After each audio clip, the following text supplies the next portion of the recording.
Howdy Pitmasters, welcome back to Grillmark's Barbecue. So I'm going to teach you how to set your Weber Kettle up for indirect smoking. So we're going to put our charcoal baskets to the very right of the pit, and we're going to light up our chimney full of coals.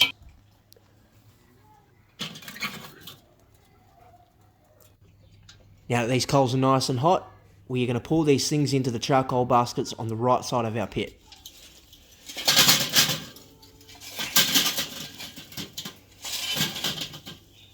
Now, what we're going to do now is we're going to use these basic house tradie bricks, just basic bricks, as heat deflections, as a heat deflector when we cook our food on the left-hand side of the pit. So what these are going to do, you can see I've created a bit of a wall, a barrier, as a heat sink.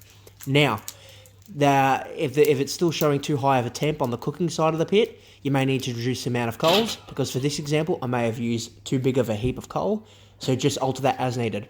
Now I'm going to add my hickory wood chunk for my smoke flavour to put it in and let this thing catch light once the coals are up to temp. It's catching a light now. Another little trick I'm going to show you guys. If you're using a Weber Kettle to smoke, which sometimes I just love to do it just for fun, going back to basics, there isn't enough ventilation in this damper here, and there's no damper at the bottom, so you're not going to get oxygen for your fire. If I cover this lid fully, it's going to just stop the combustion. We're going to get a white acid smoke. No oxygen is going to get to that wood. But if you leave a slight little gap like that, see right now we're getting that white smoke because I closed it. But if I let it catch again, let that wood catch light again, get a clean smoke going, see the oxygen got back to it.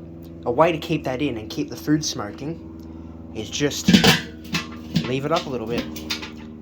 So not only you got that airflow now, but you've got direct air shuffling its way through this little gap here, and it's going to keep that bit of wood alight. A good barbecue hack, people.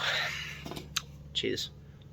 So you can see to the left in this setup, I have my chicken wings to the very left for indirect smoking. And like I said, if you need to adjust the amount of coals on the right side, depending on if your temperature is too hot or too cold, do as you need. But there you go, folks. That's how you set up your Weber Kettle for indirect smoking. Cheers. Thanks, everyone.